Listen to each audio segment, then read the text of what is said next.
ಇಂದು ರಾಜ್ಯದಲ್ಲಿ ಸ್ಪರ್ಧಾರ್ಥಿಗಳ ಪರವಾಗಿರುವ ಏಕೈಕ ಸಂಘಟನೆ ಅಂದ್ರೆ ಅದು ಅಕ್ಸಾ. ಅವರು ಎಲ್ಲ ರೀತಿಯ ಯಾವ ರೀತಿ ವಿದ್ಯಾರ್ಥಿಗಳಿಗೆ ಸ್ಪರ್ಧಾರ್ಥಿಗಳಿಗೆ ಯಾವುದೇ ರೀತಿ ಅನ್ಯಾಯವಾದರೂ ಅದು ಮೊದಲು ಕೈ ಎತ್ತುವುದು ಯಾವುದಂದ್ರೆ ಅದೇ ಅಕ್ಸಾ.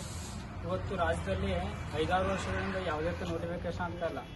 ಆದರೂ ಕೇವಲ 500, 600, 700 ಈ ರೀತಿ 800 ಲಾಸ್ಟ್ ಆಗ್ತದೆ. ಆ 800 ಆದರೂ ಕೂಡ ಅದರಲ್ಲಿ ಅಪ್ಲಿಕೇಶನ್ ಹಾಕೋರ ಸಂಖ್ಯೆ ಎಷ್ಟಂದ್ರೆ 10 ಲಕ್ಷ ಇರ್ತೈತಿ. ಈ ಮೊನ್ನೆ ನಡೆದಂಥ 708 ಪರೀಕ್ಷೆಯಲ್ಲಿ ನಮ್ಮ ರಾಜ್ಯದಲ್ಲಿ ಎಷ್ಟಂದ್ರೆ 8 ಲಕ್ಷ ಜನ, ಮಿನಿಮಮ್ 8 ಲಕ್ಷ ಜನ ಅಪ್ಲಿಕೇಶನ್ ಹಾಕ್ಯಾರ.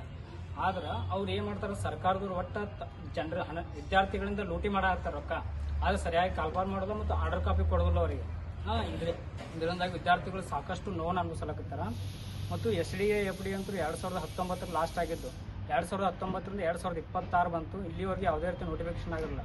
ಮತ್ತು ಇತ್ತೀಚೆಗೆ ಏನಂದ್ರೆ ನಿನ್ನೆ ಇವರು ಗೃಹ ಪರಮೇಶ್ವರ್ ಅವ್ರು ಏನು ಹೇಳ್ಯಾರಂದ್ರೆ, ಈ ಪೊಲೀಸ್ಗೆ ಎಕ್ಸಾಮ್ ನಡೆಸೋಕೊಂದು ಇವೊಂದು ಸಂಸ್ಥೆ ಸ್ಥಾಪಿಸ್ತೇವೆ, ಅದ್ರ ಮೂಲಕ ಎಕ್ಸಾಮ್ ನಡೆಸ್ತೀವಿ ಅಂತ ಹೇಳ್ಯಾರ.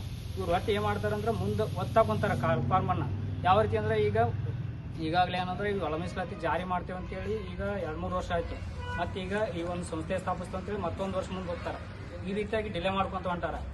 ಮತ್ತು ಈಗ 5 ವರ್ಷದಿಂದ ಇದನ್ನು ಕೊಟ್ಟಾರ, ಏಜ್ ರಿಲ್ಯಾಕ್ಷನ್ ಕೊಟ್ಟಾರ. ಈ 5 ವರ್ಷ ಏಜ್ ರಿಲ್ಯಾಕ್ಷನ್ ಕೊಟ್ಟಿದ್ದು ಉಪಯೋಗ ಏನದು? ನೋಟಿಫಿಕೇಶನ್ ಮಾಡಿದ್ರೆ ತಾನೇ ಎಲ್ಲ ವಿದ್ಯಾರ್ಥಿಗಳು ಲಾಭ ಆಗೋದು. ಇದರಿಂದ ಆ ರೀತಿ ಡಿಲೇ ಮಾಡ್ಕೊಂತ ಹೋದ್ರೆ ವಿದ್ಯಾರ್ಥಿಗಳಲ್ಲಿ ಭಾಳಷ್ಟು ಕೆಟ್ಟ ಪರಿಸ್ಥಿತಿ ಅನುಭವಿಸ್ಲಾಗ್ತಾರ. ಅದರಿಂದ ಬೇಗನೆ ನೋಟಿಫಿಕೇಶನ್ ಮಾಡ್ಬೇಕಂತೇಳಿ ಎಲ್ಲ ವಿದ್ಯಾರ್ಥಿಗಳು